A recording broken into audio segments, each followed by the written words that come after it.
मित्रों नमस्कार। दिव्यांगम YouTube channel से विष्णुकांत मिश्र आज एक बार फिर आप लोगों के सामने उपस्थित है। मित्रों, इधर अंतर्राष्ट्रीय जगत में बहुत कुछ रोज बदलता रहता है। रोज अभी चीन के मुख्यमंत्री जो विदेश मंत्री आए थे, विदेश मंत्री ने पाकिस्तान जाने का तो निर्णय स्थगित कर दिया, संभवतः वो नहीं गए। चलिए अब हम देखते हैं कि हमारा एक वीडियो आप लोगों ने देखा होगा, बकरा कटेगा तभी तो बटेगा।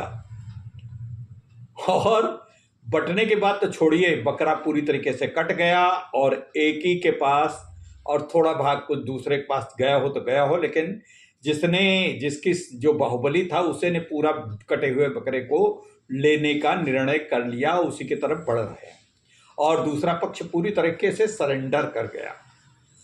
आप अभी देख रहे हैं हमारे अमेरिका के प्रेसिडेंट जनाब ट्रंप ने एक अलास्का में वार्ता करवाई थी। अलास्का के परिणाम आए, तुरंत जल्दी में यूक्रेन के राष्ट्रपति जेलेंस्की को बुलाया। उन्होंने कहा कि आ जाइए।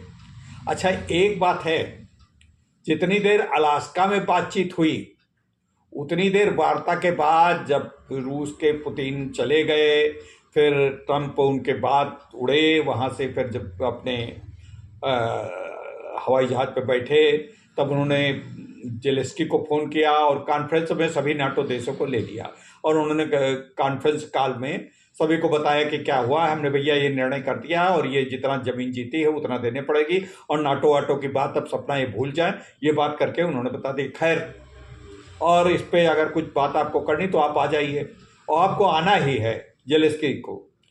अब जेलेंस्की पहले तो भाई आप लोगों को याद होगा, जेलेंस्की एक बार आया था तो कितनी उसकी बड़ी बुरी तरीके से बेइज्जती हुई थी। उसके वाइस प्रेसिडेंट ने भी उसको कहा था तुमको थैंक यू भी कहना नहीं आता और तुमको कपड़े पहनकर भी ठीक से आना नहीं आता। राष्ट्रपति ने कहा, मतलब सभी लोगों ने उसका, यानी प्रेस तक ने कहा कि आपके पास टी शर्ट के अलावा कुछ है। मतलब राष्ट्रपति जेलेंस्की जो यूक्रेन का राष्ट्रपति है, उसका प्रोटोकॉल एक किसी राष्ट्रपति से किस प्रकार से, मतलब जो पत्रकार इस तरीके से किसी के यहाँ बातचीत करे, पत्रकार खैर कुछ भी बात कर सकते हैं, लेकिन इस तरीके से व्यक्तिगत पहनावे पे, और मतलब इतना जेलेंस्की अपमानित हुआ था, बस उसको रोया ही नहीं, उसके आंसू नहीं देख पाए और बड़ा गुस्से से वो बाहर निकल गया था। तो अब भी ये सोच रहा था कि अगर हम नहीं जाएंगे तो हमें फिर इसी तरीके से अपमानित किया जाएगा, इंसल्ट की जाएगी। खैर, उसने सब लोगों से, अपने सहयोगियों से, जितने फ्रांस के, इटली के और जर्मनी के और जो पोलैंड के, इन सब लोगों को, ब्रिटेन के, इन सभी लोगों के राष्ट्राध्यक्षों को मनाया कि भैया आप चलो तभी तो है, नहीं तो मैं बहुत मारा जाऊंगा। रोने लगा बिल्कुल। खैर, सब लोग जेलेंस्की को दूल्हा बना करके बारात में आए और बैठे रहे। अब बारात में आए क्यों, आप साथियों जानते क्यों आए? उनको कोई जेलेंस्की के लिए बड़ा दर्द नहीं है कि जेलेंस्की को बिल्कुल नायक बना करके जेलेंस्की के लिए आए हैं, जेलेंस्की को फेवर देना चाहता है, ऐसा नहीं। वो खुद डरे हुए हैं कि अगर जेलेंस्की हमारा ये जो बॉर्डर पे बैठा चौकीदार है, ये अगर रक्षा नहीं करेगा, उनसे जूझता नहीं रहेगा, लड़ता नहीं रहेगा, तो हो सकता है कल पुतिन की दृष्टि भ्रुकुटी टेढ़ी हो जाए और हम लोगों को हमला कर दें। ठीक है, सब लोग मिलकर के, नाटो देश मिलकर के कर सकते हैं उसका मुकाबला। मैं ये नहीं कह रहा कि पुतिन भी ऐसे डायरेक्ट हिम्मत नहीं है कि वो भी नाटो देश कर दे, लेकिन नाटो देश अपने को उलझने से बहुत छोटे छोटे देश हैं, कोई बहुत बड़े देश नहीं हैं। और यूक्रेन तो फिर भी कुछ लड़ने की हिम्मत कर सका। इन लोगों के हथियार तो दे सकते हैं, पैसा खूब दे सकते हैं, लेकिन लड़ना संभव नहीं है। इनके यहाँ पे जो इनकी सेना है, आपको बताएं, चाहे जितने ये अमेरिका की सेना हो, चाहे फ्रांस की हो, चाहे जिसकी सेना हो, ये बहुत लड़ाकू टाइप के नहीं हैं। बस ये बड़े प्रोफेशनल हैं और इस तरीके जितना बताएगा कोई, ये मतलब अपनी धरती के लिए, भारत के तरीके से धरती के लिए मरने कटने के तैयार नहीं है कि हम अपनी जान दे देंगे धरती के लिए, ऐसा कुछ नहीं। ये प्रोफेशनल है पैसा के लिए। ये चीन की भी सेना भी में भी कोई, चीन में तो जबरदस्ती लाया जाता तो उनको बस लड़ना पड़ता है, एक औपचारिकता निभाते हैं, कोई लड़ने के लिए बहुत तैयार नहीं है। हाँ, पाकिस्तान के सेना तो अभी जब भारत के सिंदूर ऑपरेशन हुआ था तो ईरान में डट के भाग गए थे और ईरान में शरण ली थी। वहाँ उनके सेना के बड़े बड़े भी जो कैप्टन मेजर और जो ये लड़ाका जो नायक हैं वो सब ईरान के बॉर्डर में घुस गए थे कि यहाँ आक्रमण नहीं होगा, चलो वहीं बच जाए। तो इस तरीके से इनकी सेना जो है ये प्रोफेशनलिज्म भले हो, थोड़ा लड़ना उड़ना जानते हैं, लेकिन कोई इनका धरती के प्रति बहुत बड़ा प्रेम नहीं है। अब चलिए खैर, जेलेंस्की जब आया बारात सहित, तो बारात में आप देख रहे हैं फोटो में बिल्कुल अमेरिका का राष्ट्रपति बॉस बन के बैठा, और सभी देश, चाहे ब्रिटेन के राष्ट्रपति हों, चाहे फ्रांस के राष्ट्रपति हों, चाहे ये जेलेंस्की स्वयं हो, इटली की मैडम हो, और इवन नाटो देश के जितने नाटो के सेक्रेटरी वगैरह मार्क रूटे वगैरह थे, वो जो है वो सब बैठे, वो सामने बैठे हैं। और ट्रम्प ऐसा बैठा है जैसे इन लोगों का बॉस हो, इन लोगों का, और ठीक है बॉस है भी, ये वो लोग उसके आगे कुछ नहीं है। और अब ये क्या कोई मतलब, बस ये गए थे यूक्रेन को मार न पड़े, यूक्रेन डाटा न जाए, यूक्रेन रोने न लगे, इसलिए वो जेलेंस्की रोने न लगे, तो इसलिए उसके समर्थन में मानसिक समर्थन देने के लिए गए थे कि नहीं नहीं भैया बचा लो, हम लोग आए हैं, नहीं नहीं ऐसा नहीं कहिए, ऐसा नहीं कहिए प्लीज़, ठीक ठीक है, आप बहुत ज़्यादा नहीं।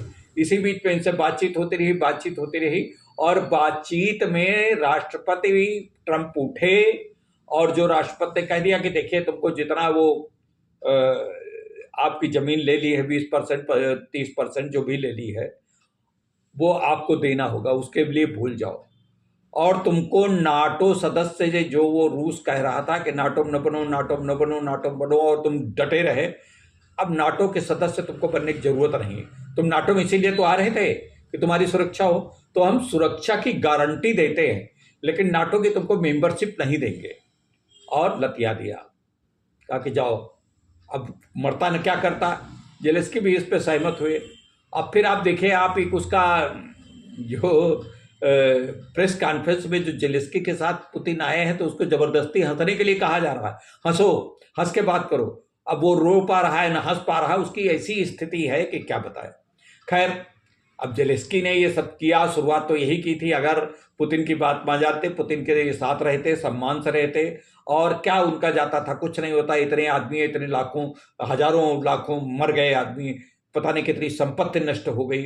हालांकि रूस की भी संपत्ति का बड़ा नुकसान हुआ, रूस की भी मैन पावर का भी, मिलिट्री भी बहुत नुकसान हुआ। यानी वो तो उत्तरी कोरिया से के लोगों को भी बुला करके तब जंग में लड़ रहा था। तो उसके पास इतनी बात, इतना सब कुछ होने के बावजूद भी मतलब जेलेंस्की को लज्जित होकर के इसको स्वीकारना पड़ा। और अब जेलेंस्की की द्विपक्षीय वार्ता होने की बात आई। अब द्विपक्षीय वार्ता होने में रूस और यूक्रेन के डिप्लोमेट की एक बार बातचीत हो चुकी, मारतूड़ लड़ाई झगड़ा होने लगा था, मारपीट होने लगी थी। तो कहीं इन लोगों की मतलब एक पुतिन और जेलेंस्की में भी कुछ ऐसा ना हो जाए कि एक उठ के चल दे, कहते नहीं हम बात नहीं करते, फिर लड़ाई शुरू। तो इसके लिए द्विपक्षीय वार्ता को त्रिपक्षीय वार्ता बनाई गई है, और त्रिपक्षीय वार्ता में आपके ट्रम्प वहां पर बैठे रहेंगे। ट्रम्प आएंगे, जब वो लड़ाई कोई मतलब हाथापाई होने की नौबत आएगी तो ट्रम्प जो है उनको रोक लेंगे। खैर ये सब मजाक की बात कर रहे हैं, लेकिन इसी तरीके की ऐसी बहुत मजाक की बात नहीं है, ऐसा हो सकता है, ऐसा हुआ है। तो इस प्रकार से अब इसमें आपकी बात आती है, हम बात बताएं कि भारत की इस पर क्या भूमिका है। भारत की भूमिका, पूरा विश्व आज का कोई किसी देश पे हिम्मत नहीं कि भारत को दरकिनार कर सके। मोदी जी ने, हमारे प्रधानमंत्री मोदी जी, गौरव की बात है, कोई उनके मतलब व्यक्तिगत कोई उनके प्रति मैं जबरदस्ती उनका फेवर नहीं कर रहा हूँ, वास्तव में ये वो एक प्रशंसनीय व्यक्तित्व है, और भारत का ये भाग्य है, भारत गणराज्य का भाग्य, भारतवासियों का भाग्य है कि जो मोदी ऐसा प्रधानमंत्री हमको मिला है। और मोदी जी ने देखिए, जब पुतिन जी अलास्का वार्ता के लिए जा रहे थे, तब मोदी जी से एक दिन पहले बातचीत की और बड़ी देर तक बातचीत हुई। और दूसरे, जब वहां से वार्ता हो गई है, उसकी वार्ता का पूरा विवरण करीब करीब 25-30 मिनट तक का मोदी जी ने आकर के मोदी जी को आकर के पुतिन ने दी। पुतिन ने पूरी बात बताई कि वहाँ क्या क्या हुआ, कैसे हुआ। भारत की भी बात हुई है, हमने भारत के लिए कह दिया कि हमारे और भारत के संबंध, वो ट्रंप बोल रहा था कि वहाँ के इकोनॉमी डेड है, तो मैंने उसकी बात नहीं काटी, लेकिन हमने कहा कि अब पता नहीं आपका कैसा जानकारी है। मैंने यहाँ की इकोनॉमी के विषय में उनको गणना, उनको पूरा आंकड़े दे दिए। तब पुतिन ने बताया कि मैंने ट्रंप जी से कहा कि आपको थोड़ा सा वेल इन्फॉर्म्ड रहना चाहिए। पुतिन हमेशा वहां पे भारी पड़े हैं, और ट्रंप जितना दहाड़ते थे, बाहर दहाड़ते हैं, छोटे छोटे देशों को दहाड़ते हैं, डांटते हैं, सब कुछ करते हैं, और भारत के पीछे पड़े। भारत में भी मोदी जी ने उनको भाव नहीं दिया। भारत में मोदी जी ये तो शुरू ऑपरेशन सिंदूर से रोज कह रहे थे कि मैंने जो है युद्ध रुकवाया है, मैं शांत दूत हूँ, मैं शांत दूत हूँ। शांत दूत क्या युद्ध रुकवाया? अभी कुछ दिन पहले उन्होंने कहा नहीं नहीं नहीं, मैं सीज फायर कराने वाला कौन होता, मैं सीज फायर। अभी कुछ दिन पहले लेटेस्ट उनका बयान है कि मैं सीज फायर कराने का ऑडियो तो अगर मिल जाता तो मैं लगाऊंगा। सीज फायर कराने का मैंने कभी कोई प्रयास नहीं किया। सीज फायर अब मतलब ये 30 बार तो बोल चुका है कि भारत और पाकिस्तान का सीज फायर मैंने कराया। अब जाकर के कुछ दिनों से बोल रहा है कि नहीं, सीज फायर मैंने नहीं कराया, मैंने सीज फायर से मतलब हमारा कोई, हम किसी देश के सीज फायर। अब जो है यूक्रेन को हम शांति की गारंटी देते हैं कि वहां पर लड़ाई नहीं होगी, अब गारंटी दे दिया। अब अगर मान लीजिए रूस उनके ऊपर थपड़िया चला आया, उनका सब मार मोर के चला आया, तो ये क्या कर लेंगे, क्या करेंगे? वहां बैठे रहेंगे। अब हथियार तो ये देते नहीं, हथियार कह दिया कि हम हथियार नहीं दे पाएंगे। हथियार जब हम नहीं दे पाएंगे, हम आपके साथ सैनिक अपने नहीं भेज पाएंगे। हाँ, अगर जरूरत पड़ी तो आप पहले पैसा दे रखो, हमारे पास पैसा आपका जमा रहेगा तो हम आपको हथियार देने के विषय में सोचेंगे। सारी नाटो कंट्री, अब वो पैसा तो देता नहीं है ना, उसके हथियार खरीदने के लिए जो ये बारात आई है, इसी में से लोग उसके हथियार खरीदने के लिए अमेरिका को पैसा देते हैं। अब अमेरिका का जब पैसा जाता है, पैसा आता है अमेरिका को जब दूसरे देशों से पैसा आता जाता, मैं बोल गया सॉरी, आता है, तब वो 2-3 महीने 4 महीने में कोई एक हथियार भेज देता है उनके यहाँ। और भी हथियार प्रोटेक्टिव हथियार, मतलब आप प्रोटेक्शन कीजिए। कोई लड़ने वाले मिसाइल मतलब वो बहुत बड़ी, थोड़ी बहुत मिसाइल जो शुरू की थी वही वो देता है। अगर अच्छी खासी मिसाइल दी होती तो रूस की ऐसी तैसी कर देता ही। मैं ये नहीं चाहता कि रूस की ऐसी तैसी हो जाए, लेकिन रूस की वो ऐसी तैसी कर देता। नहीं होने के बावजूद तो पता नहीं कितने तेल डिपो क्या क्या कभी कभी न कभी कुछ करे करता है इधर उधर की।